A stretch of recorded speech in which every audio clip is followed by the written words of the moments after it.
యస్య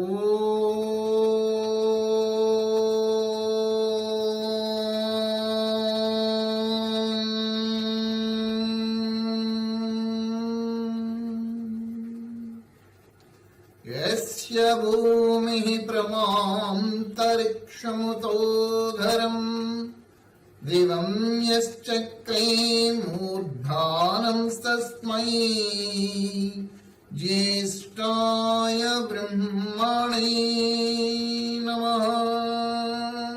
ఒక్క నిమిషం సార్, ఒక్క నిమిషం. మన విశాలి అమ్మాయి లైన్లోకి వచ్చారు. నమస్తే సార్. ఆయుష్మాన్ భవ తల్లి. అమ్మ, నిన్న నువ్వు పాయింట్ రేజ్ చేసావు కదా, అవును సార్. నీకు ఒక 10 minutes టైం ఇస్తున్నావమ్మా. 6:49 వరకు నువ్వేం చెప్తావో చెప్పమ్మా. వెళ్ళలేదు సార్. మన హజరతయ్య గారు లక్ష్మి గారు భేదం కనపడుతుంది కదండి అని అన్నారు కదా, అక్కడ యజ్ఞవల్క ఋషి కూడా అదే చెప్పారు కదా అన్నాను సార్. అంతే. మరి ఆత్మ శరీరము చీల్చడము, స్త్రీగా రావడము, తను ఆ పురుషుడితోటి, ఇవన్నీ చదివి వినిపించావు కదా. 3:4:3 బృహదారణ్యకోపనిషత్తు వాక్యం చెప్పారు సార్. అందులో ఇలా ఉంది కదా అని అడిగారు. అవునమ్మా, 1, 3, 4 చెప్పారు. అదే అక్కడ కూడా ఉంది. అతడు ఒంటరి ఎదుటిచే, అతడు వంట, దాని గురించి నువ్వు వ్యాఖ్యానం చేస్తావమ్మా. మీరు చెయ్యండి, అక్కడ అదే కదా ఉంది అంటున్నాను. ఒకరి నుంచే ఇద్దరిని సృష్టించాడనే ఉంది కదా.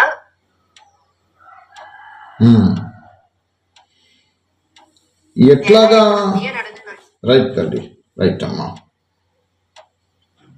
ఇప్పుడు సనాతనమైనటువంటి వైదిక ధర్మము, వేదములు అనేటటువంటివి ఈశ్వరీయములు. పరమాత్మ కర్త వేదములకు. ఈ సిస్టమ్ బయటకు వచ్చేసిన తర్వాత ఈ వేదాలు వచ్చాయి. అందరూ వేదముల క్రిందే ఉండేవారు. ఇంకా వీళ్ళ సొంత తెలివితేటలు ఏమీ కూడా ఉపయోగించేవారు కాదు. వేదం ఏమి చెప్తుందో వేద ప్రమాణముగానే వారి జీవితాన్ని వెళ్ళబుచ్చుకొని ఉత్కృష్టమైన మోక్ష ప్రాప్తిని పొందుకుంటూ ఉండేవారు. కాలక్రమేణా రకరకాలైనటువంటి తెలివితేటలు పెరిగిపోయి మానవులకి వీళ్ళ తాలూకా ఉన్నతిని చూపించుకోవడానికి, వీళ్ళ పాండిత్యాన్ని ప్రదర్శించుకోవడానికి ఈ గ్రంథాలు తయారైపోయాయి, శాస్త్రాలు తయారైపోయాయి. కొంతమంది ముందుకి ఇంకా అడుగులు వేసి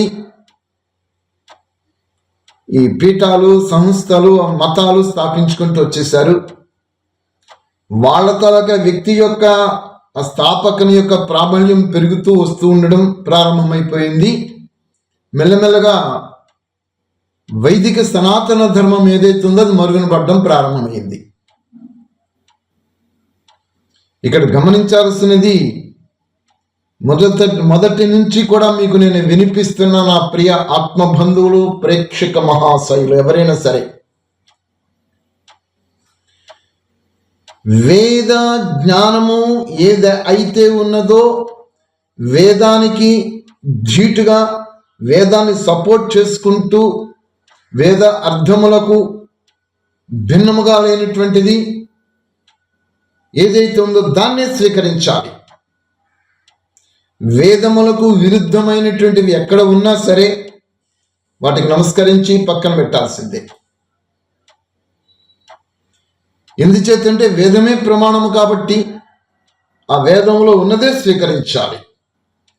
ఈ వేదములకు భాష్యాలు చెప్పినటువంటి వారు శయనాచార్యులు, యష్కుడు, మహీధరుడు, ఉవ్వటుడు, మహర్షి దయానంద సరస్వతి లాస్ట్ని వచ్చారు. ఈ యొక్క చెప్పినటువంటి భాష్యాలలోనూ చూస్తే వారి యొక్క ప్రజ్ఞాపటం, అంటే వారి యొక్క జ్ఞాన పరిధి ఎంతవరకు ఉన్నదో అంతవరకు వెళ్ళి వాళ్ళు పద్ధతిలో వాడు చక్కగా వేదాలు అనుభవించారు అని చెప్పుకోవాల్సి వస్తుంది. అవన్నీ వేద ప్రమాణము. పరమాత్మ ఏ విధంగా అయితే జ్ఞానానికి ధీటుగా ఉందా అని పరిశీలిస్తే మహర్షులు చెప్పినటువంటి వేద అనువాదము, ఈ పూర్వంలో ఈ అనువాదం ప్రసక్తి లేదండి మహాశైలారా. వేదాల అనువాదం ప్రసక్తి లేదు. వేదం సంస్కృతిలో ఉండేది. భారతదేశంలో ప్రతి ఒక్కరికి కూడా అందరికీ సంస్కృతం వచ్చేది, చక్కగా చదువుకుండేవారు. వేదమే ఈ సంస్కృతే అందరికీ నోళ్ళలో చక్కగా మామూలుగా భాషలు మాట్లాడుకుంటుండేవారు. సరేలేండి, బయటకు పోతున్నాం. ఇప్పుడు ఈ బృహదారణ్యకోపనిషత్తులో చూస్తే, నేను చదివి వినిపిస్తాను, కొంచెం చూడండి, తర్వాత నేను మన వేదాల్లోనికి వెళ్ళిపోదాం. అతడు ఒంటరి అగుటచే అతడు ఆనందితుడు కాలేకపోయెను, కావుననే ఒంటరి సుఖింపించాలడు. అతడు మరి ఒకరు కావాలను కొనును, అతడు స్త్రీ పురుషులు కలిసినంతగా ఉండెను, కావున అతడు శరీరం 2 భాగములగునట్లు పడవేచెను. పడవేయుటకు పతన శబ్దం ఇట ప్రయోగించెను. అందువలన ఆ 2 భాగములు పతి పత్ని అయ్యను. ఇది తెలిసే యజ్ఞవల్క ఋషి మన శరీరమును అర్ధభృగలం 2 భాగములుగా చీలియుండు పప్పు ధాన్యములకు సమానము. పురుషుడు తన మొదటి భాగము ఆకాశ భాగము స్త్రీతో కలిసినప్పుడు పూర్ణగును. ఇట్లు స్త్రీ పురుష తత్వములు కలిసినందున మానవ జాతి జన్మపడెను.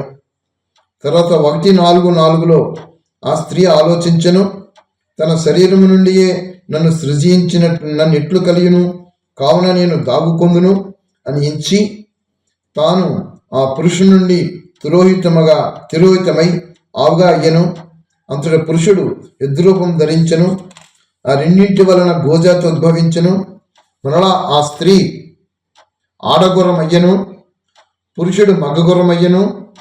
ఇట్లే స్త్రీ ఆడగాడిదిగా పురుషుడు మగగాడిదిగా మారెను. అందులో ఒక గిట్టగల జంతువులు ఏర్పడెను. తర్వాత ఆడమేక మగమేక, ఆడగొర్రె మగగొర్రెలుగా స్త్రీ పురుషులు మారుట వలన గల స్త్రీ పురుషులను ఉత్పన్నం చేసిరి. ఆ ఆత్మ తనను స్త్రీ పురుష తత్వములుగా పరిణితము చేసుకొనెను. ప్రపంచమున ప్రాణిరూపము వికసితమయ్యను. నేనే సృష్టిని, నేనే ఇదంతా రచయించితిని రచమయ్యను. నేనే సృష్టిని, నేనే ఇదంతా రచయించితిని, నా రచన వలన ఈ సృష్టి ఏర్పడినది అనే ఆత్మ అనుకొనెను. ఈ రహస్యము ఎరిగినవాడు ఆత్మతత్వం యొక్క సృష్టిలో చేరును, సృష్టి విధాయకుడగును. ఇది క్రిస్టియానిటీ బైబిల్లో ఉన్నటువంటి వాక్యాలతో తయారైనట్టుగా కనబడుతుంది గ్రంథం. ఏమిటి దౌర్భాగ్య స్థితి చేరిపోయింది మనకి. ఇలాంటి గ్రంథాలను పట్టుకొని ఆఫ్ నాలెడ్జ్ తోటి వేదశాస్త్ర సత్య పరిచయం తెలియనటువంటి వారి ఈ క్రిస్టియన్స్ ఫాస్టర్స్ కొంతమంది ఇస్లామిక్ ధర్మంలో కొంతమంది పైపైనే చదువుకుంటారు. పైపైనే చదివి ఇదిగో మీ వేదాల్లో లాగున్నది, మీ బ్రాహ్మణాలలో లాగున్నవి. ఆ మధ్యన సోలమన్ రాజు ఒక పోస్ట్ పెడితే నాకు పంపించారు ఒక ఆయన గారు. కుక్క దేవుడు అంటున్నారు, గాడిద దేవుడు అంటున్నారు, ఎంతమంది దేవుళ్ళ మీకు అని పెడితే దానికి ఒక పిచ్చోడా కుక్క అంటే ఏంట్రా, దాని అర్థం ఏంటని చెప్పి మళ్ళీ అవన్నీ విడదీసి దాని అర్థాల వేదాలలో ఏమున్నాయో అవన్నీ పెట్టి మళ్ళీ పంపించాను. దెబ్బకు నోరు సూరుకున్నాడు. ఆఫ్ నాలెడ్జ్ తెలుసుకొని సత్య పరిచయం తెలియక వేదాలు ఏం చెప్తున్నావో గ్రంథ సాహిత్యం గురించి అర్థం కాక వాళ్ళ దేవుడి గురించి ఎక్కడెక్కడ పదాలు కనబడితే, వాళ్ళ సాహిత్యం గురించి ఎక్కడెక్కడ కనబడితే అవి తీసి చూపించేసి ఇదిగో మీ దాంట్లో లాగున్నవి, మీ దాంట్లో లాగున్నవి అని అమాయకమైనటువంటి ఈ మన సోదరుని, హిందూ సోదరుని మభ్యపెట్టి వాళ్ళ మతాలకి కన్వర్ట్ చేసుకుంటూ పోతున్నారు. వీళ్ళకి మన ప్రవచనకారులు చెప్పటం లేదు, మన వేద సాహిత్యంలో ఏమున్నదో సత్య గ్రంథం ఏదైతుందో ఈ ప్రవచనకారులు చెప్పటం లేదు. ప్రవచనకారులు చెప్పే విధానాలలో వీళ్ళు ఇంకా భ్రమలలోనికి వెళ్ళిపోయే విధానంతో చెప్పేసేస్తున్నారు. నువ్వు ఇది చెయ్యి నీకు లాభం కలుగుతుంది, ఇది చెయ్యి నీకు దోషాలు పోతాయి, నువ్వు ఇలాగ చెయ్యి నువ్వు ఈ విధంగా ఉంటావు, ఇలా చెయ్యి నీకు ఐశ్వర్యం ప్రాప్తం అయిపోతుంది, నీ యొక్క నవగ్రహ దోషాలు తొలగిపోతాయి. ఈ విధమైనటువంటి ప్రవచనాలు చెప్పి అమాయకమైనటువంటి ప్రజలని మభ్య పెడుతున్నారు, ప్రలోభాలు పెడుతున్నారు. ఇదన్నీ కూడా ఖండన ముండలను జరగాలి. సనాతనమైన వైదిక ఏదైతే ధర్మం ఉన్నదో, ఋషి సాంప్రదాయంలో ఏ ధర్మం అయితే వచ్చిందో మొట్టమొదట మనకి ఆ ధర్మాన్ని బోధించాలి, వేద పఠనం చేయించాలి. మూఢ విశ్వాసాలకి, మూఢ ఆచారాలకి, సాంప్రదాయాలకి వెళ్ళవద్దు అని ఖచ్చితంగా వేద సాహిత్యాన్ని ప్రజలకు బోధించుకుంటూ రావాలి ప్రవచనకారులందరూ కూడా. అలాగ బోధించటం లేదు. ఏదైతే ప్రజలకి అనుగుణంగా ఉందో, ఏది చెప్తే వాళ్ళు ఆహా ఓహో అనుకుంటూ వాళ్ళు ఆనందంగా ఉంటారో, ఏది చెప్తే వాళ్ళ మధ్యన నాకు కీర్తి వస్తుంది, అందరి దగ్గర నేను గొప్ప అనిపించుకుంటాను అని భావంతోటో మరి ఏమిటో నాకు అర్థం కావటం లేదు. కానీ ప్రజలకు అనుగుణంగా వాళ్ళు మెప్పు పొందే విధంగా, వాళ్ళందరూ కూడా ఆనందంగా ఉండే విధంగా జ్ఞానాన్ని చెప్పుకుంటూ వచ్చేస్తున్నారే తప్ప ప్రజలని ఖండించి ఇది తప్పు, ఇది వేద విరుద్ధము, వేదమే ప్రమాణము, మనకి వేదములో ఈశ్వరుడు ఈ విధంగా చెప్పాడు, మీరు ఈ విధంగా అసత్యమైన విధానాలతో మీరు వెళ్ళిపోతున్నారు, ఇలాగ చెయ్యకండి అని ప్రజలను ఖండించాలి. వాళ్ళు తప్పులు చేస్తుంటే వాళ్ళని దండించాలి. ఆ దండించడమే వాళ్ళ మీద చూపిస్తున్న దయ, వాళ్ళ మీద చూపిస్తున్న ప్రేమ. అలాగ వాళ్ళకి ఎవరికి సత్యజ్ఞానం బోధించకుండా ఈ యొక్క విధానాలతో, విరుద్ధమైనటువంటి భావాలతో తయారైనటువంటి శాస్త్రాలని, విధానాలను చెప్పుకుంటే వాళ్ళు ఎప్పుడు పరివర్తన అవుతారు? సనాతనమైన మన పూర్వ సంస్కృతితో ఉండినటువంటి జ్ఞానం వాళ్ళకి ఎప్పుడు అర్థమవుతుంది. ఇది మారండి. అయితే ఇందులో ఈ విధంగా కనబడుతున్నది, ఇది పూర్తిగా ఒక రకంగా అలంకారికంగా చెప్పాడే ఏమో అనుకోవాలి, లేదా సనాతన మన వైదిక ధర్మానికి విరుద్ధము, వేద ప్రమాణములకు విరుద్ధము. ఇప్పుడు ఆ బృహదారణ్యకోపనిషత్తులో చెప్పిన విధానం, లేదా అలంకారికంగా చెప్పుకొని అనుకుని పక్కబడియడమే.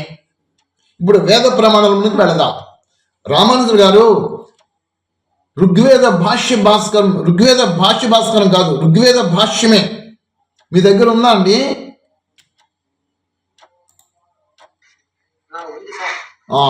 ఋగ్వేద భాష్యం ఉంటే ఆ ఋగ్వేద భాష్యములోను 126వ పేజీ తీయండి సార్.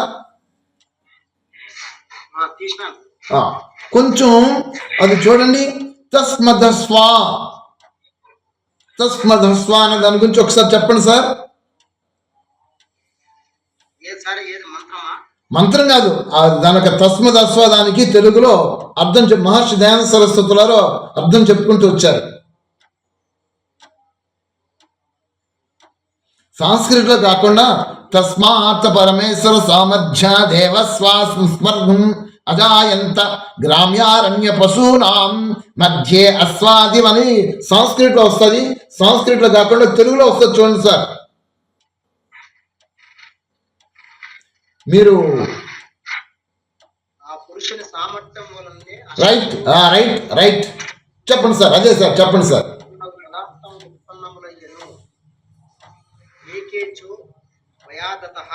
నోటిలో పై భాగములను క్రింది భాగములను దంతములు గల జంతువులు ఉభయాదత అనబడు. ఒంటెలు, గాడిదలు, పశువులు అతని వలనే జనించినవి. గావోహ అతని వలననే గోవులు, పృథివీ, కిరణములు, ఇంద్రియములు ఉత్పన్నములయ్యను. తస్మా జ్ఞాత అజ ఇట్లే అతని వలన గొడ్రెలు, మేకలు కూడా జనించరు. గ్రామములో నుండి జంతువులు, అరణ్యములో నుండి జంతువులు పుట్టినవి అని పూర్వమంత్రమున వర్ణింపబడినది. అశ్వాది పశువులు కూడా వానిలో చేరినవే అయినను మరల ఈ మంత్రమున అశ్వాదులు గ్రహింపబడినందున అవి పశువులలో శ్రేష్టములని తెలియనగును. దాని ముందుని తస్మాత్ యజ్ఞాత్ అనేది దాని గురించి వివరించారు. చూడండి సార్, 125 పేజీ నుంచి చూడండి సార్. అది కొంచెం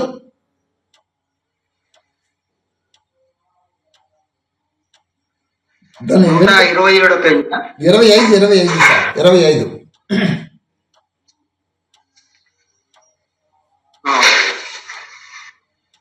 తస్మాత్ యజ్ఞాత్ ఈ మంత్రమునకు అర్థము వేదోత్పత్తి ప్రకరణమను ఒక కొంత రాయబడినది. పూర్వోక్త రూప పురుషుల వలననే సంవృతహం వృషదాజ్యం సర్వ విధములకు భోజన పదార్థములు, అన్న వస్త్రములు, జలము, ఘృతము, మధువు, దుగ్ధము ఉన్నగు వస్తువులు మానవులకు లభించినవి. అతని సామర్థ్యం వలననే లోకమున ఈ వస్తువులు ఏర్పడుచున్నవి. అతని వలననే ప్రాణులకు జీవనము లభించుచున్నది. కావున ఎల్లరూ అతనినే ఉపాసింపవలదు, ఇతరులను ఉపాసింపజనదు. పశువున్ తాన్ చక్రే, గ్రామ్యములు వన్యములనగు జంతువులన్నింటినీ పరమేశ్వరుడే ఉత్పన్నము చేసి ఉన్నాడు. ఇట్లే పక్షులు, సూక్ష్మములకు క్రిములు, కీటకములు అన్నియు అతని మూలముననే జనించినవి. సర్వజీవుల దేహములను అతడే నిర్మించను. మరి బృహదారణ్యకోపనిషత్తులో ఇప్పుడు చెప్పిందని బట్టి ఆ పురుష శరీరం నుండి స్త్రీ విడివడి పడింది. ఆ స్త్రీ ఈ పురుషుడితో నేను ఎలాగా సంయోగం చెందుతాను అని ఆవుగా మారిపోయింది. ఈ పురుషుడు ఎద్దుగా మారిపోయాడు. ఆ విధంగా గోసంతతి ఉత్పన్నమైంది. తర్వాత స్త్రీ గాడిదిగాను, ఈ పురుషుడు మగగాడిదిగా గాడిది సంతతి అయింది. మేకలు, గొర్రెలు ఈ స్త్రీ పురుషులు పుట్టాయి. ఏమిటి న్యూసెన్స్? వీటికైనా అర్థం ఉందా? ఏం చెప్తారు సార్ మీరు, రామాజు గారు? ఇక్కడ వేదములో చూస్తే పరమాత్మయే ఇవన్నిటిని సృష్టించినట్లుగా క్లియర్ క్రిస్టల్గా వేదాల్లో కనబడుతున్నది. చెప్పండి సార్, మీరు చెప్పండి సార్.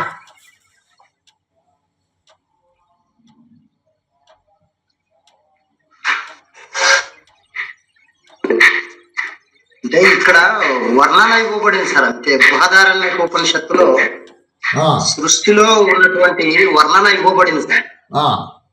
సృష్టిలో వర్ణన, స్త్రీ పురుషులు, మిగతా జీవజాలం, జంతువులు, వాటి వర్ణన ఇవ్వబడింది సార్. 1, 4, 1 నుండి మొత్తం 5, 6 వరకు వర్ణన ఇవ్వబడింది. బాగుంది.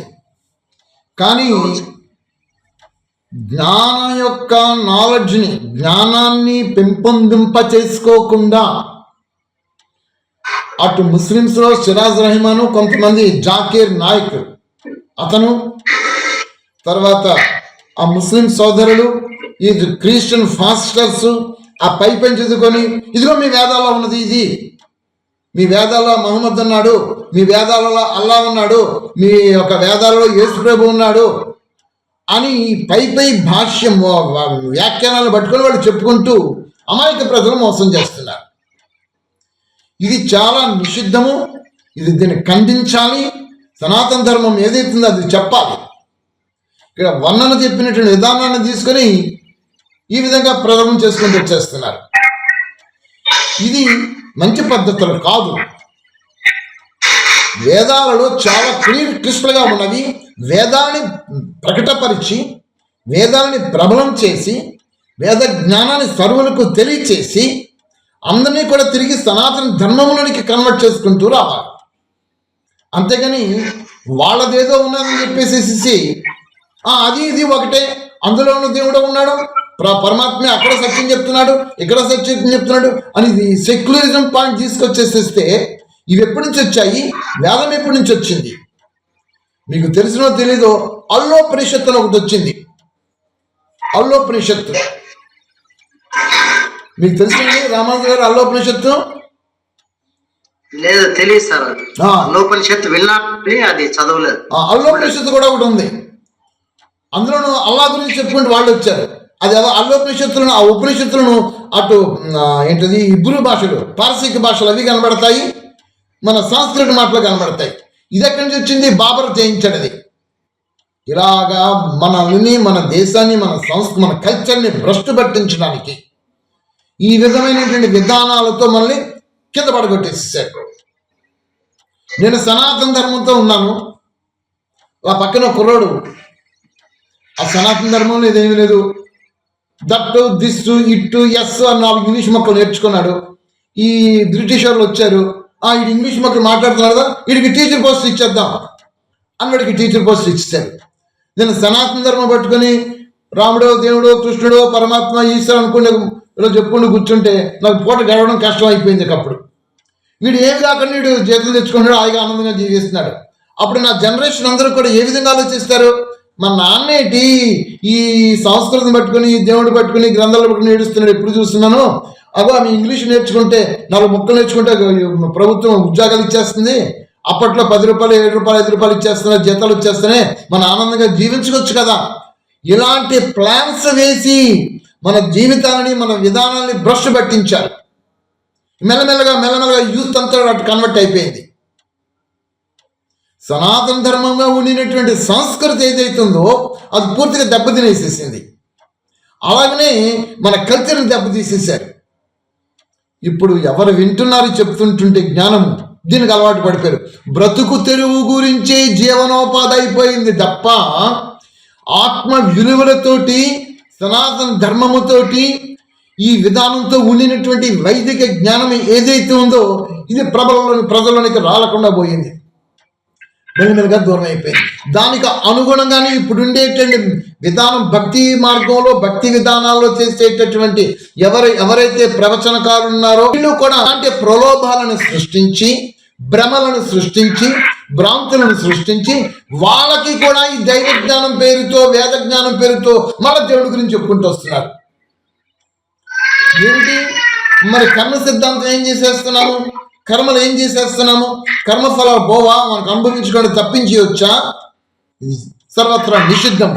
సరే ఇంకొక మంత్రం చూపిస్తాను చూడండి సార్, ఋగ్వేదం తీయండి సార్.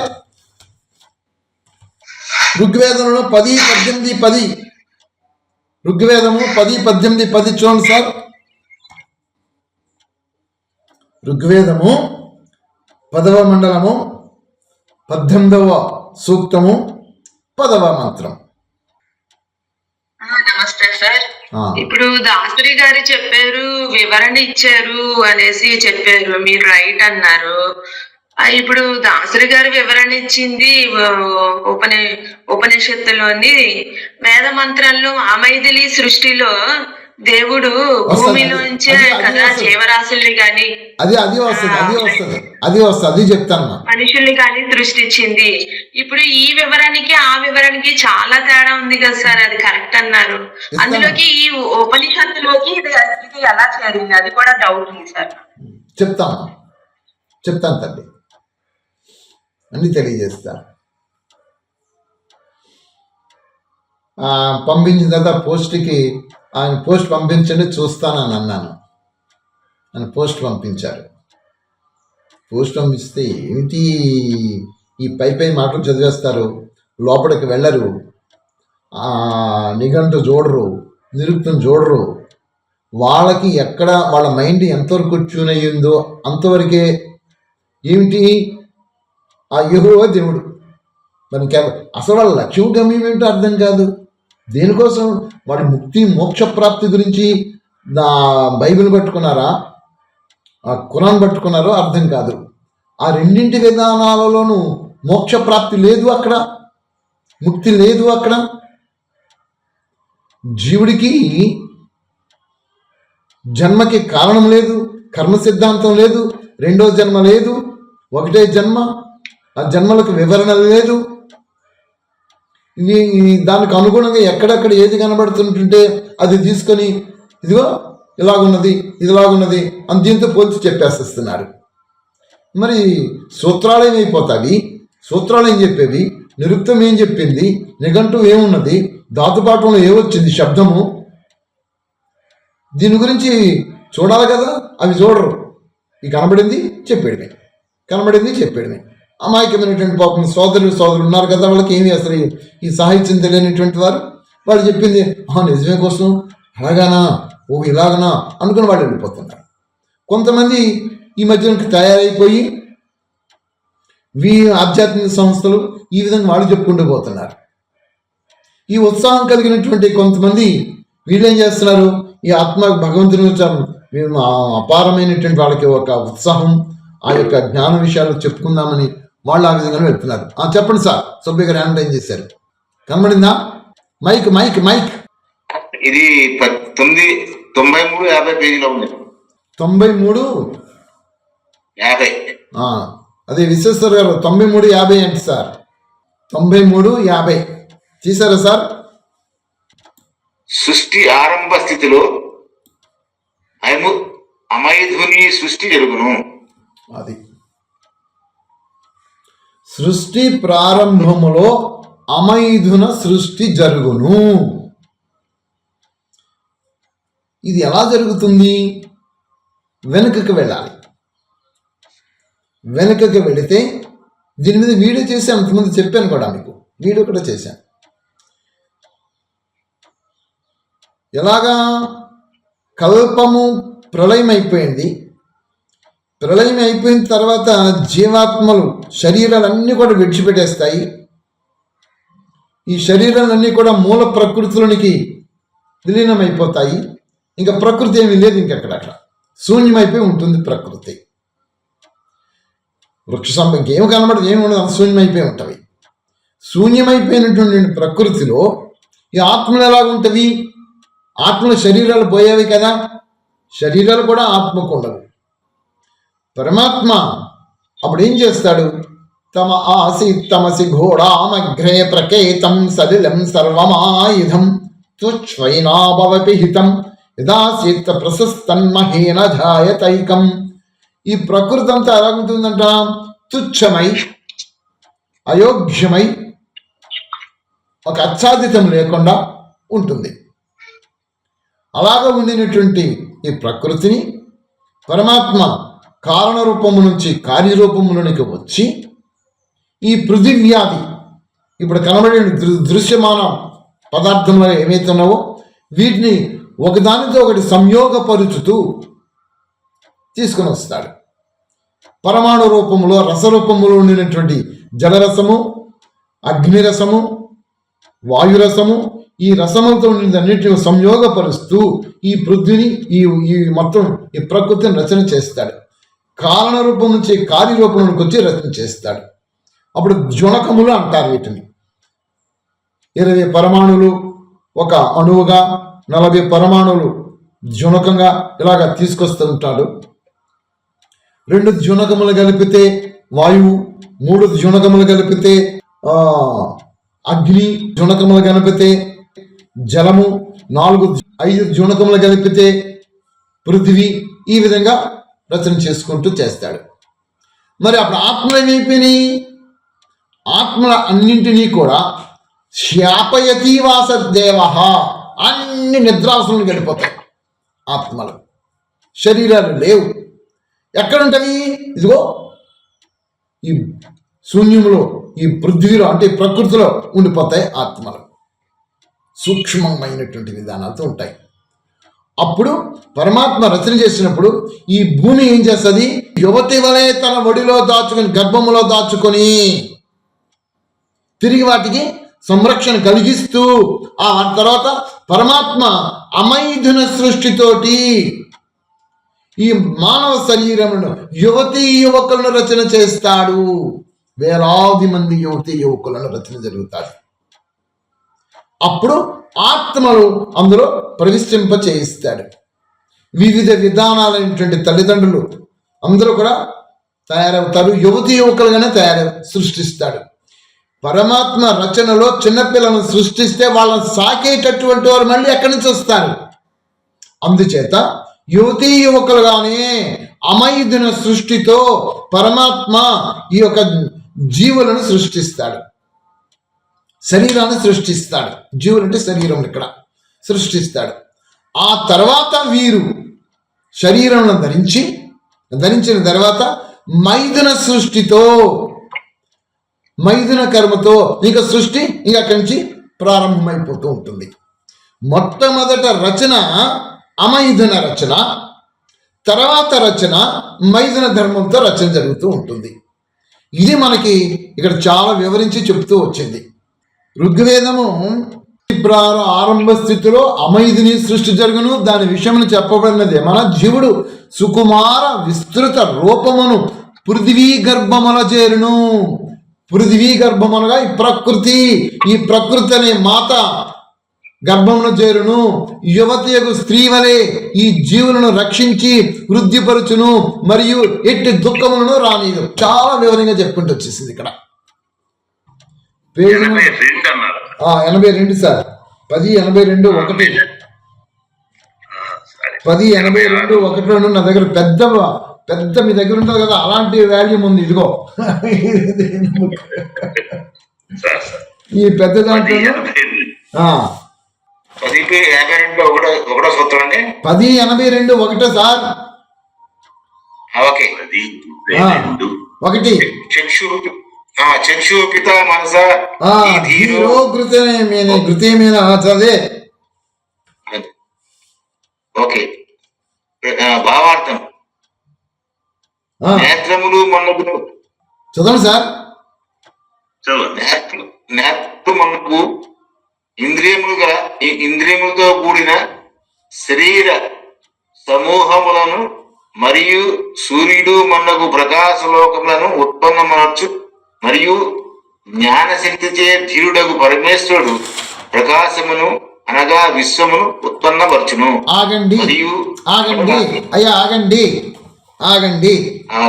ఏమన్నాడు ఇక్కడ? నేత్రములు మున్నగు ఇంద్రియములతో కూడిన శరీర సమూహములను ఏమన్నాడండి? నేత్రములను మున్నగు ఇంద్రియములతో కూడిన శరీర సమూహములను మరియు సూర్యుడు మున్నగు ప్రకాశ లోకములను ఉత్పన్నమనొచ్చు. జ్ఞాన శక్తిచే ధీరుడగు పరమేశ్వరుడు ప్రకాశమును అనగా విశ్వమును ఉత్పన్నమనొచ్చను. ఇక్కడ శరీరమును ఉత్పన్నమనొచ్చను, అంతేగాని అక్కడ ఇందాక బృహదారణ్య ఉపనిషత్తులు చెప్పిన విధంగా ఒక శరీరము ఈ శరీరం నుంచి మళ్ళీ విడిపోయి కిందకొచ్చి పతనమైపోయి మళ్ళీ ఈ శరీరంతో నేను అలా కలుస్తాను అని ఆవుగా మారిపోవడము, ఆవుగా మారిపోయిన దానికి ఈయన గారు ఎద్దుగా మారిపోవడము, ఈయన గారు ఎద్దుగా మారిపోయిన తర్వాత గోసంతతో ఉత్పన్నం అవ్వడము, ఆ తర్వాత గాడిదిగా స్త్రీ మూర్తి మారడము, ఈ పురుషుడు వచ్చి మగగాడిది కావడము, ఆ తర్వాత మేకలు గొర్రెలు ఇవి ఎక్కడి నుంచి వచ్చాయి? లేదా అలంకారికంగా చెప్పడము. ముందు అక్కడ వినిపించా, ఎవరు మన రామారావు గారు చదివించా, మీ అందరికీ కూడా వినిపించా. అందులో ఏమనుంది అది ఒకసారి వినిపిస్తాను చూడండి. తస్మాత్ యజ్ఞాత్, ఈ మంత్రమునకు అర్థము వేదోత్పత్తి ప్రకరణమున కొంత వ్రాయబడినది. పూర్వోక్త పురుషుని వలె సంభృతంపై వృషదాజ్యం సర్వ విధములకు భోజన పదార్థములను అన్నవస్త్రముల జలము ఘృతము మధువు దుగ్ధము మరియు మునగు వస్తువులు మానవులకు లభించినవి. అతని సామర్థ్యం వలననే లోకమును ఈ వస్తువులు ఏర్పడుచున్నవి. అతని వలననే ప్రాణులకు జీవనము లభించుచున్నది. కావున ఎవరో అతనునే ఉపాసించవలను, ఇతరుల ఉపాసింపరాదు. ఖచ్చితంగా చెప్పేస్తున్నాడు. పశువున్ తాం చక్రే, గ్రామ్యములు వన్యములు అగు జంతువుల అన్నింటినీ పరమేశ్వరుడు ఉత్పన్నము చేసి ఉన్నాడు. ఇట్లే పక్షులు సూక్ష్మములకు క్రిములు కీటకములు అన్నీ అతని మూలములనే జనించినవి. సర్వజీవులు దేహములను అతనే నిర్మించెను. సర్వజీవుల యొక్క దేహములను పరమాత్మే రచించెను అని అక్కడ అది చెప్తుంది. ఇక్కడ ఋగ్వేద భాష్యములను దశమ మండలము సూక్తము తీసి చూస్తే ఇక్కడ మీకు ఈ విధంగా ఇక్కడ కనబడుతుంది. 82:1 నేత్రములు మున్నగి ఇంద్రియములతో కూడిన శరీర వాహనం శరీరము సమూహములను మరియు సూర్యుడు మునగు ప్రకాశ లోకములను ఉత్పన్నమనొచ్చు. మరియు జ్ఞానశక్తిచే ధీరుడు పరమేశ్వరుడు ప్రకాశమును అనగా విశ్వమును ఉత్పన్నమనొచ్చను. ఇక్కడ సర్వజీవుల్ని కూడా ఈ శరీరమును అనగా విడగొట్టాలి. ఇక్కడ ఎందుకు విడగొట్టాలి? ఒకటి కర్మ శరీరము, రెండవది భోగ శరీరము. ఈ శరీరము రెండింటిని విడగొడితే ఈ రెండు శరీరమును కూడా పరమాత్మే రచన చేశాడు, పరమాత్మే సృష్టించాడు. దీనికి మళ్ళా వెనుకకు పోయి ఇంకొక దగ్గర చూస్తే ఇదే ఋగ్వేద భాషలో కనబడుతుంది. తమ ఆసీత్తమసి ఘోరామగ్రే ప్రకేతం శరీరం సర్వమాయుధం తుచ్ఛ్వయనం చెప్తుంది. అంటే చెబుతూ దాని కంటిన్యూషన్లను సూర్యచంద్రమసో ధాతా యథా పూర్వమ కల్పయత్, గత కల్పములో ఈ సృష్టి ఏ విధంగా అయితే ఉన్నదో అదే క్రమమున అదే సూర్యుడు చంద్రుడు నక్షత్రాలు ఈ సమస్త విశ్వము కూడా గత కల్పములో ఏ విధంగా ఉందో అలాగనే రచన చేశాడు. మరి ఆత్మలన్నీ కూడా ఏమైపోయాయి? ఇప్పుడు నేనున్నాను, మీరున్నారు, మనం అందరం ఉన్నాము. మనం కొన్ని శుభకర్మలు చేస్తాము, కొన్ని అశుభ కర్మలు చేస్తాము. ఈ శుభ అశుభ కర్మ ఫలములు కర్తలు మనమే కాబట్టి ప్రళయం వచ్చింది, చనిపోయాం. ఇంకా మంత్రులు చాలా ఉన్నవి. దీని గురించి చెప్పాలనేటట్లయితే నా ప్రియ ఆత్మబంధువులు ప్రేక్షక మహాశయులు అందరూ సత్యాన్ని గ్రహించండి. వేద జ్ఞానం ప్రజలలో లేదు. వేద ప్రమాణంగా కనబడటం లేదు ఎవరికి కూడా. ఇవో రకరకాల ఈ గ్రంథాలు పట్టుకుని, ఈ శాస్త్రాలు పట్టుకుని, ఇవి పట్టుకుని అవి పట్టుకుని ప్రజలందరినీ కన్ఫ్యూజ్ చేసి పడేస్తున్నారు. క్లారిటీ రావటం లేదు. క్లియర్ క్రిస్టల్ క్లారిటీ రావాలి మనకి. ముస్లిమ్స్ కి గ్రంథం ఖురాన్, ఇస్లాం బైబిల్, క్రిస్టియన్స్ కి గ్రంథం బైబిల్, భారతీయులకి గ్రంథం వేదం. వేదమే ప్రమాణం. వేదాన్ని మనం అందరూ క్లియర్గా అందరికీ చెప్పాలి.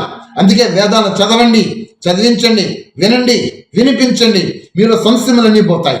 ఏ పైపైన చదువుకుంటూ పోతే మీకు అర్థం కానప్పుడు విద్వాంసుల దగ్గరికి వెళ్ళండి, పండితుల దగ్గరికి వెళ్ళండి. వాళ్ళు మీకు సత్యాన్ని బోధిస్తారు. అంతేగాని మీకు తోచినటువంటి విధానాలతో, మీ ఊహలకి, మీ భ్రమలకి, మీ భ్రాంతులకి తోచిన విధానాలతో జ్ఞానం ప్రచారం చేయవద్దు, చెప్పకండి ఎవరికని. మీకు తెలిసింది ఒక ఆత్మ గురించి చెప్పండి, పరమాత్మ గురించి చెప్పండి సత్య విధానాలతో. తెలియనప్పుడు ఈ సద్గ్రంథ పఠన చేస్తూ విద్వాంసుల దగ్గరికి వెళ్తే మీకు బోధిస్తాడు. అది చెప్పండి సార్. సుబ్బయ్య గారు హ్యాండ్ రైజ్ చేశారు. ఇందాక మధ్యన ఒకసారి ప్రసాద్ గారు మీరు హ్యాండ్ రైజ్ చేసి ఆగిపోయింది, ఏంటి చెప్తారా సార్ మీరు? అది అప్పటి సందర్భాన్ని బట్టండి తమరు మాట్లాడుతున్న ఆ విషయమే ఒకసారి నాకు తెలిసిన పరిజ్ఞానం చెప్తామని. చెప్పండి. సంస్కృతం అనేటటువంటిది వాడుక భాషలోంచి ఎప్పుడైతే తప్పుకుందో,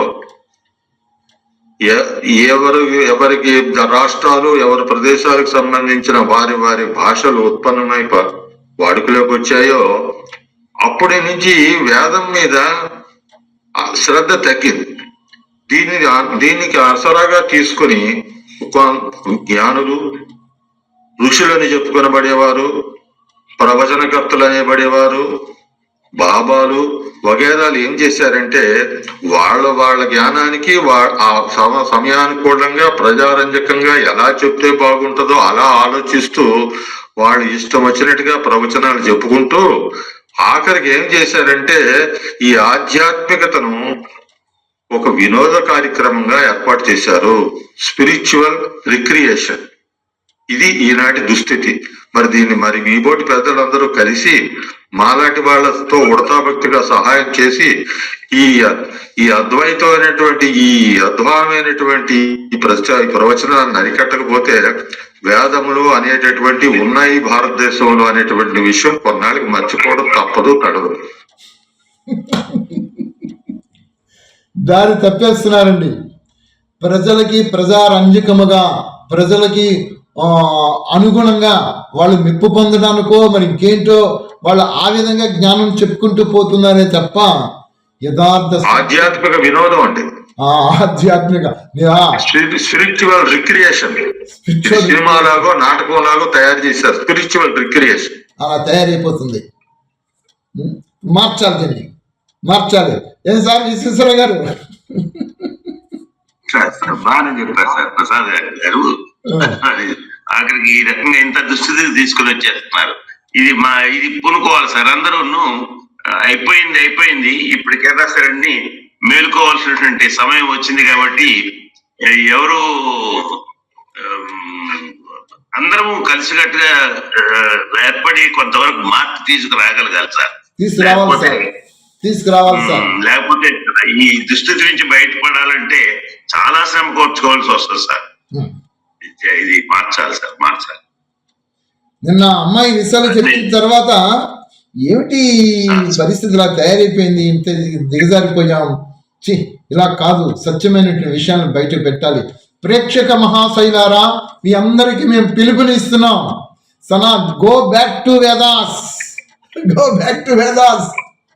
మళ్ళీ వేదాలకు రండి, అందరూ కలిపి వేదాలలో సనాతన విధానాలు ఏం చెప్పారో అందరూ నేర్చుకోండి, అందరూ చదవండి. మూఢ విశ్వాసాలకి, మూఢ ఆచారాలకి, సాంప్రదాయాలకి వెళ్ళకండి. మీకు ఇష్టానుసారంగా, మీకు అనుగుణంగా, మీ భావాలకి, మీ నమ్మకాలకి ఆహ్లాదం కలిగించే విధంగా మేము జ్ఞానం చెప్పము. మాకు ఆహ్లాదం కలిగించే విధంగా మేము జ్ఞానము చెప్పము. మీకు ఆహ్లాదం వద్దు, మాకు ఆహ్లాదం వద్దు. మన అందరికీ కూడా ఆహ్లాదం కల్పించేటటువంటి వాడు ఒక్క పరమాత్మ. పరమాత్మ ఏమి చెప్పాడో, పరమాత్మ చెప్పిన జ్ఞానాన్ని మీరు స్వీకరించండి, మేము స్వీకరిస్తాము. ఆ రెండింటి విధానాలతో మనం అందరం కలిసి జీవనయాత్ర సాగిద్దాం. అందరూ వేదాలకు రండి. ఇదే మీ అందరికీ మా యొక్క పిలుపు. వేదాలను నేర్చుకోండి, అది స్లోగన్. సరే సార్, సమయం అయిపోయింది, 7:30 దాటేస్తుంది. శాంతి మంత్రం చెప్పేస్తారా సార్? చెప్పేస్తాను సార్. చెప్పేసి ఓం జౌ శాంతి ఓం అంతరిక్షగం శాంతి ఓం పృథివీ శాంతి ఓం ఆపః శాంతి ఓం ఓషధయః శాంతి ఓం వనస్పతయః శాంతి ఓం విశ్వే దేవాః శాంతి ఓం బ్రహ్మ శాంతి ఓం సర్వగం శాంతి ఓం శ్యామా శాంతిరేవ శాంతి ఓం సామా శాంతిరేధి ఓం శాంతి శాంతి శాంతి